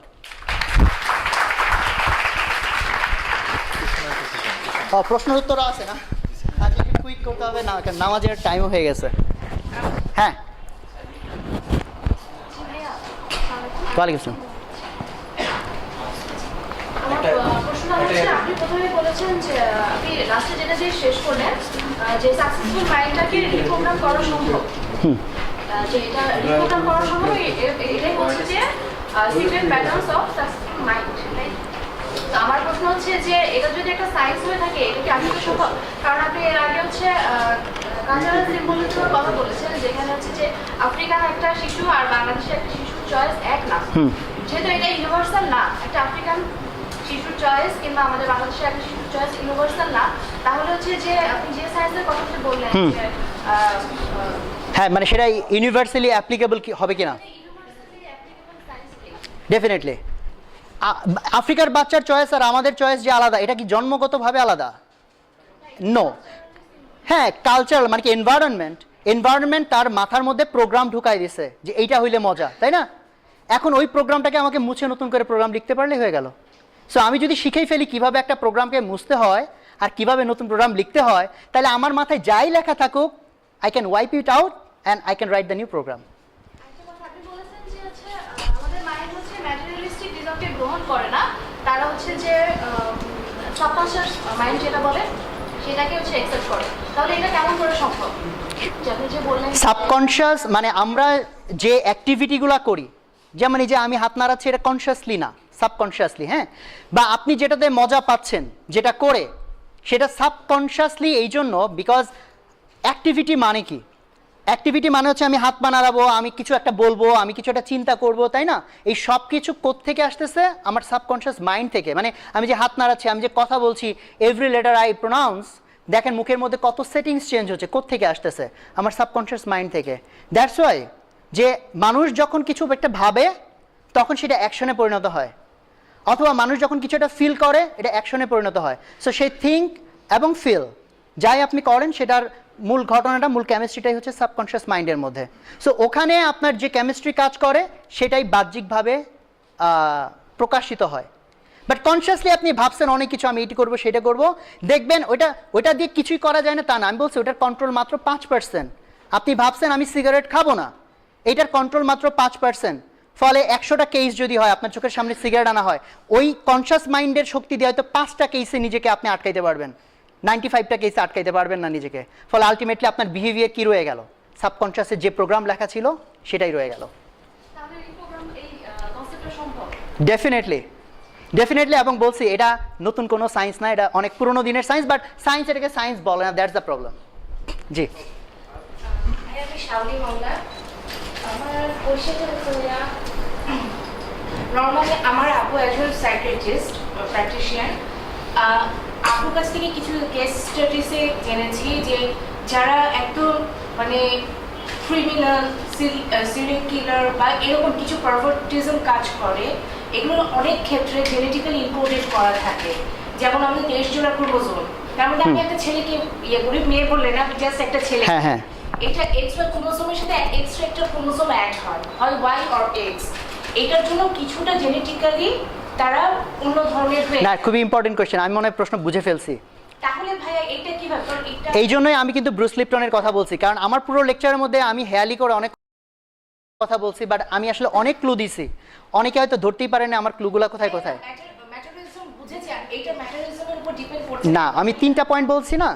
হ্যাঁ, আমি একটু ক্লিয়ার করে আবার প্রশ্নটা নিব। হ্যাঁ, 3টা পয়েন্টের মধ্যে আমি বলছিলাম ব্রুস লিপটনের খুব ইম্পর্টেন্ট কথা। একটা বলেছিলাম ম্যাটেরিয়ালিজম, ম্যাটারকে সব কিছু মনে করা। 2 নাম্বার বলেছিলাম epigenetic. Hair comes the answer, epigenetic বলে জেনেটিক কন্ট্রোল অনেক লম্বা সময় ধরে মানুষকে জোর করে বোঝানো হয়েছে। সায়েন্সের মধ্যে কি পরিমাণ কনস্পিরেসি চলে, কি পরিমাণ পলিটিক্স চলে, যারা হচ্ছে ওই জার্নাল কন্ট্রোল করে, ওই লাইনে যখন যাবেন তখন আপনি অবাক হয়ে যাবেন যে কি পরিমাণ ক্রিমিনাল সায়েন্টিস্ট সারা পৃথিবীতে আছে, যারা রিয়েলি কন্ট্রোল করে কোন জার্নাল পাবলিশ হবে, কোন জার্নাল হবে না। সো এইটা ব্রুস লিপটনের বায়োলজি অফ বিলিফ, এই বইটা তাহলে আমি পড়তে বলবো, বায়োলজি অফ বিলিফ, এই বইটা একটু পড়বেন। উনি কিন্তু ওই আমার মতো হাবিজাবি পড়ে একটা কথা বলছে তাই না, এই যে একজন কি বলে পিএইচডি, এবং তার রিসার্চের মূল জিনিসটাই ছিল এটা এপিজেনেটিক। সেটা হচ্ছে মানুষকে শেখানো হয়েছে জেনেটিক্সের উপর তোমার কোনো কন্ট্রোল নাই, ইটস এ বিগ লাই। এবং লম্বা সময় ধরে এই জিনিস পড়ানো হয়েছে। প্রচুর বিজ্ঞানী ওনারা নিজেরা এক্সপেরিমেন্টালি প্রমাণ করে দেখাইছেন থ্রু দ্য এনভায়রনমেন্ট এবং থ্রু সাম প্রসেস, যে প্রসেসগুলোর একটাই হচ্ছে আমার রহস্যের মধ্যে পড়ে, যে প্রসেসে সাবকনশিয়াস মাইন্ড কন্ট্রোল করে, ওরকম কিছু মেকানিজম দিয়ে genetic coding can be altered. যদি বিশ্বাস না হয় ইউ চেক এপিজেনেটিক। সো এটা অনেক লম্বা সময় ধরে ফাইট হয়েছে, এপিজেনেটিককে এরা দেয় নাই, অ্যাক্সেস দেয় নাই, কারণ একটা নতুন সাবজেক্ট, যে সাবজেক্ট পুরনো সাবজেক্টটাকে পুরা ভ্যানিশ করে দিবে, এটা কিন্তু এমনিতেও ইন্ট্রোডিউস করা ডিফিকাল্ট। তাহলে চিন্তা করেন রাতারাতি কত প্রফেসর বেকার হয়ে যাবে যারা এতদিন ধরে জেনেটিক কন্ট্রোল পড়াইছে। ডেফিনেটলি, এবং এইটার একটা প্রমাণ হচ্ছে গতকালই আমি একটা টেড টক দেখলাম, 86,000 ব্রেইন স্ক্যান একটা ডাটাবেজ আছে।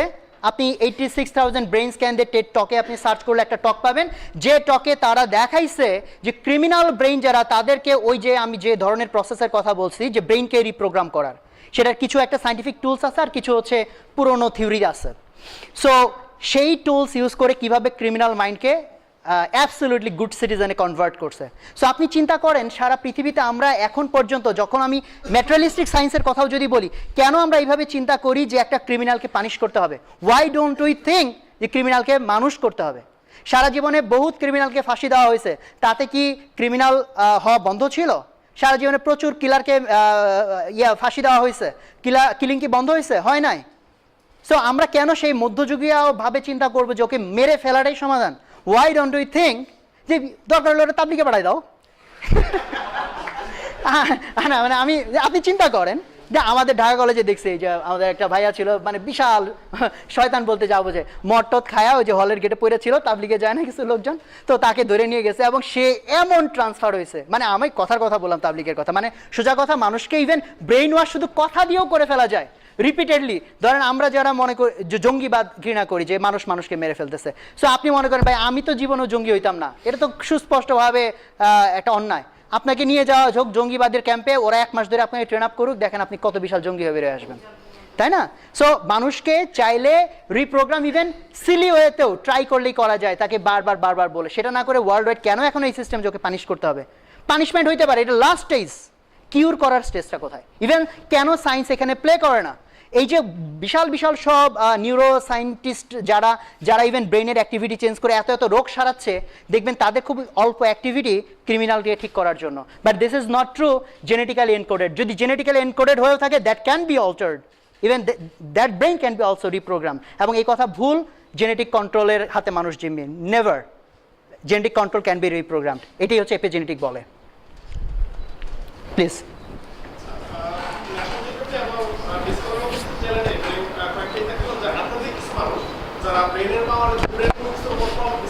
হ্যাঁ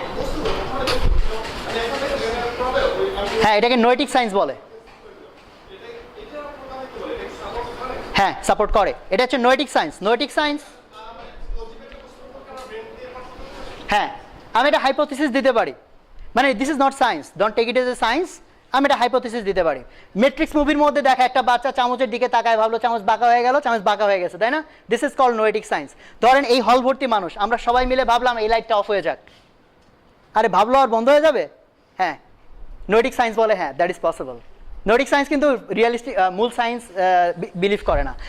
অ্যাপোলো 13 মিশন, মেবি 13 বা কোনো একটা মিশন, লাস্ট চাঁদে যাওয়ার মিশনের একজন যে নভোচারী ছিলেন, উনি পৃথিবীতে ফেরার সময় he felt something very different. পৃথিবীতে আসার পরে উনি হচ্ছেন ওই নোয়েটিক সায়েন্স প্রতিষ্ঠা করেন, ওনার নামটা আমি ভুলে গেছি, কী নাম জানি, হৃদয়, আরে কিছু একটা নাম। তো নোয়েটিক সায়েন্সের মূল ইস্যুটা হচ্ছে মানুষের ব্রেইন দিয়ে ইভেন ম্যাটেরিয়ালিস্টিক জিনিসের উপর ইম্প্যাক্ট ফেলা যেতে পারে। আমি আপনাকে একটা জাস্ট হাইপোথিসিস দিই, এটা নট সায়েন্স, হাইপোথিসিস। ধরেন আমাদের ব্রেইনের মধ্যে যখন সিনাপস কানেকশন হয়, এই যে বিলিয়ন্স অফ নিউরনসগুলা যখন হচ্ছে ফায়ার করে এবং দে কানেক্ট, তখন হচ্ছে ইলেকট্রোম্যাগনেটিক সিগন্যাল তৈরি হয়, ওয়েভ তৈরি হয়, যেটার আবার বিভিন্ন ফ্রিকোয়েন্সি রেঞ্জ আছে, বিটা, আলফা, গামা, তাই না? সো যদি আমি এখানে একটা রেজোনেন্স তৈরি করতে পারি ব্রেনের মধ্যে, যে আমার নিউরনগুলা একসাথে ফায়ার করবে সবাই ছন্দ মিলিয়ে, রেজোনেন্স কত ভয়ঙ্কর একটা জিনিস হয়তো কারো আইডিয়া আছে, কারণ রেজোনেন্স আবার বেসিক থেকে বুঝাইতে গেলে একটা বড় ইস্যু। যেমন ট্যাকোমা ন্যারো ব্রিজ সামান্য বাতাসে ভেঙে গেছিল জাস্ট রেজোনেন্স এফেক্টের জন্য। So you just think 86 billion neuron যদি রেজোনেট করে, এখান থেকে ভয়ঙ্কর ম্যাগনেটিক ফিল্ড তৈরি করা সম্ভব। এখন আবার চিন্তা করেন একটা বস্তুর মধ্যে কি আছে?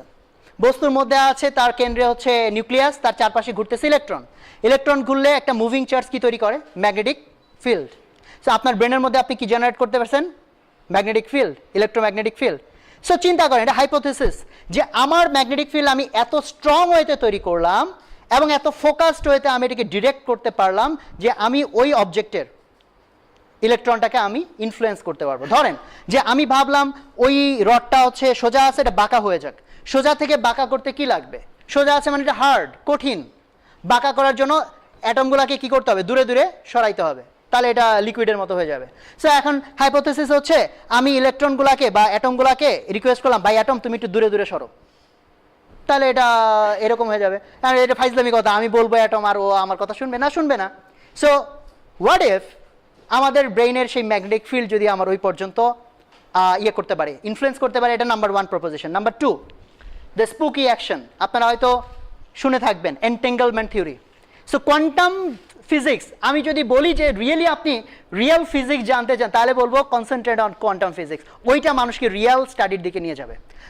এনটেঙ্গলমেন্ট থিওরি সেটা তো অ্যাবসলিউটলি মানে এটা উড়াধুরা, মানে সায়েন্সের কাছে তো এটা কমপ্লিটলি আনবিলিভেবল কেস, যে একটা পেয়ার অফ ইলেকট্রন যারা একটা আরেকটার সাথে ভালোবাসার সম্পর্কে সম্পর্কিত, ধরেন কথার কথা এনটেঙ্গলড, সেই এক জোড়া ইলেকট্রনের একটাকে এখানে নিলাম, আরেকটাকে যত দূর ইচ্ছা কয়েক আলোকবর্ষ দূরে নিয়ে যান, এই ইলেকট্রনে যে কোনো একটা চেঞ্জ আসলে ইনস্ট্যান্টলি ওই ইলেকট্রনে চেঞ্জ আসে, তাই না?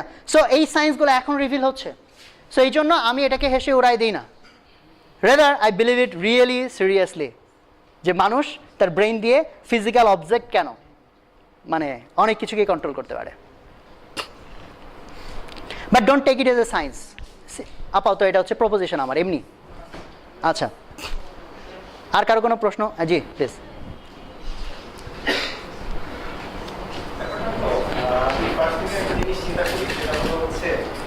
একুশ নামে যে বয়সটা, সেটা নিয়ে আমার একটা ইয়ে লাগে যে বয়সটা হুট করে 21 হয়ে গেল। তারপর থেকে আমার প্রতিদিন রাত্রে একটা জিনিস মনে হয়, সেটা হলো হচ্ছে যে সময় খুব তাড়াতাড়ি কেটে যাচ্ছে, আমি কিছু করতে পারছি না। প্রতিদিন রাত্রে ঘুমাতে যাওয়ার আগে আমার জিনিসটা নিয়ে খুব বেশি হয় আমার কিছু করা উচিত। তখন আমি জাস্ট কনসেন্ট্রেটেড ওয়েতে খুব চিন্তা করার চেষ্টা করি, বাট ওই যে problem, beginners mind sees the lots of probabilities, এবং প্রতিদিন সেই জিনিসটাকে নিয়ে আমি সেন্ট্রালাইজ করে চিন্তা করি একটা জিনিসের ব্যাপার, পরের দিন সেটা যাতে মনে থাকে সেই জন্য এখন সেটা করি রাইট ডাউনও করে রাখি, এবং সেটা নিয়ে যে স্পিরিটটুকু থাকে সেটা একদিনের মধ্যে আবার ফুরিয়ে চলে যায়। এখন কথা হলো এই জিনিসটা কতদিন আমি এভাবে সামলাবো? সবসময় সাবকনশিয়াস মাইন্ডের কাছে আমি যে হার মানছি, এখান থেকে আমি বের হয়ে যদি আসতে চাই যে আমার একটা জিনিসের উপর স্পিরিট আছে, আমি সেই জিনিসটা ঠিকই আমাকে সেন্টিফাই করতে চাই, সেক্ষেত্রে আমি কি করতে পারি? আপাতত একটা পয়েন্ট বলি, যে টুলসগুলো আছে সাবকনশিয়াস মাইন্ডকে রিরাইট করা, তার একটা টুলস হচ্ছে ধ্যান, মেডিটেশন। আপনি শুরুতে আগে ধ্যান শুরু করেন, ধ্যান শুরু করে হচ্ছে আপনি কনসিয়াসলি যা করতে চান ওইটা ধ্যান করে করে সাবকনশিয়াস মাইন্ডের কাছে পাঠান। আপনি তাহলে মানে বিলিভ করতে শুরু করবেন আমার থিওরি। আমি একটা জিনিস বললাম, একটা পার্ট বললাম, টিপ অফ দ্য আইসবার্গ। আচ্ছা, আমার নাম জাহিদুল্লাহ।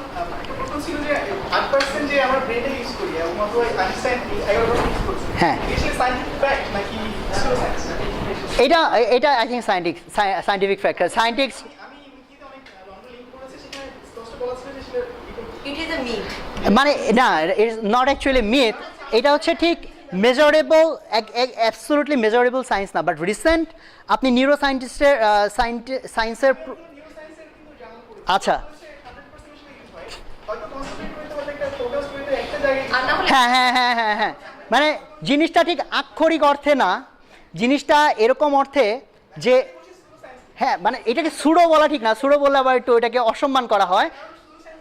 আচ্ছা, মানে এটা সুডো সায়েন্স বলে এটা অপমান করা হয়, বাট বেসিক্যালি হচ্ছে আপনার ক্যাপাসিটির একটা হিউজ পরিমাণ ভুলভাবে ইউজড হয়, আনইউজড না, আমি বলবো ভুলভাবে ইউজড হয়। আমরা ডিসাইড, আমরা এটা আমাদের ডেফিনিশনের মধ্যে আপনি যে বললেন হয়তো আমার দৃষ্টিতে যে সেটা অন্য দৃষ্টিতে হয়তো আফ্রিকা না, ওই দৃষ্টিতেও না, আমি এই দৃষ্টিতে বলতে চাইছি, ধরেন ফোকাসিংয়ের কথা যদি বলেন, হ্যাঁ ফোকাসিং কেন ইম্পর্টেন্ট এবং ব্রেইন অলওয়েজ কেন ডিফোকাস থাকে, কারণ এত অ্যাক্টিভিটি কন্ট্রোল করতে গিয়েও ডিফোকাসড হয়ে যায়।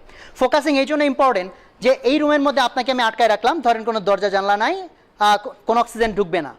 এখন খেলাটা হচ্ছে যে আপনাকে একটা হাতুড়ি দিচ্ছি, এই ওয়ালে যদি আপনি পেনিট্রেট করতে পারেন, ফুটা করতে পারেন, তাহলে আপনি বেঁচে গেলেন। তো আপনি চিন্তা করলেন আমাকে বাঁচতে হবে, হাতুড়ি নিয়ে একদম কোনো একটা ইটের মধ্যে গিয়ে দিলেন 8-10টা বাড়ি 20টা বাড়ি দিলেন, দিয়ে দেখলেন যে না কিছু হয় নাই, আপনি ভাবলেন এখানে হবে না, আরেকটা ইট ধরলেন, ওটার উপরে বাড়ি দিলেন, যান বাঁচানো বলে কথা।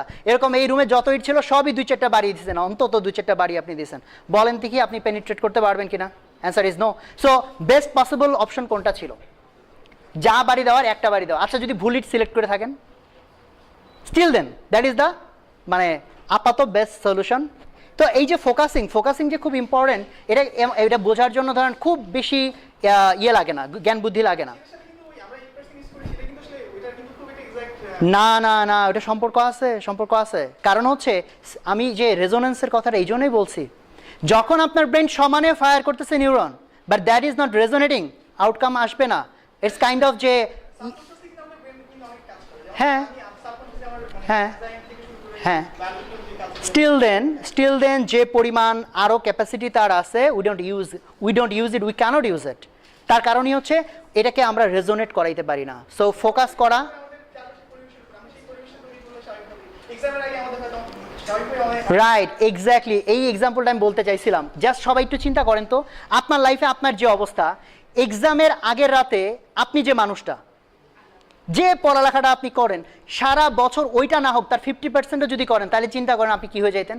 তাহলে আমাদের এডুকেশন সিস্টেম 15 বছর ধরে আমাদেরকে সব কিছু না পড়ায়, অন্তত 1 বছর ধরে খালি এইটা পড়াক কিভাবে মানে পরীক্ষার আগের রাতের যে মেন্টালিটি, এইটাকে কিভাবে অর্জন করা যায়, তাই না? সেটা একটা মারাত্মক সায়েন্স হইতে পারতো না? দেখবেন এটা নিয়ে গবেষণা হয় নাই, বাট এটা একটা মারাত্মক গবেষণার বিষয় যে কিভাবে পরীক্ষার আগের রাতের মেন্টালিটি সারা বছর ধরে মেনটেন করা যায়। কারণ এটা কি, ইটস নাথিং ফিজিক্যাল। তাহলে দেখেন, ইটস নাথিং ফিজিক্যাল, এটা হচ্ছে জাস্ট আপনার দৃষ্টিভঙ্গি। আপনি পরীক্ষার আগের রাতে এত সিরিয়াস কেমনে হয়েছেন? পরীক্ষার আগের রাতে আপনার মধ্যে একটা ভয় ঢুকছে যে আমাকে কালকে এটা শেষ করতেই হবে। তাহলে ওই ভয় আপনার পুরো ব্রেনকে ফোকাস করে ফেলছে, তাই না? এই ভয় যদি আমি সাবকনশিয়াসের মধ্যে ঢুকাই দিতে পারতাম, তাহলে কন্টিনিউয়াসলি এটাই হইতো। সো সব কিছু একই জায়গায় কনভার্স করবে, how to program and how to control your subconscious mind. ঠিক আছে, ওখানে একজন হাত তুলছিলেন। আর বেশি প্রশ্ন বোধহয় নেওয়া ঠিক হবে না। হ্যাঁ, আরেকটা দুইটা নেই।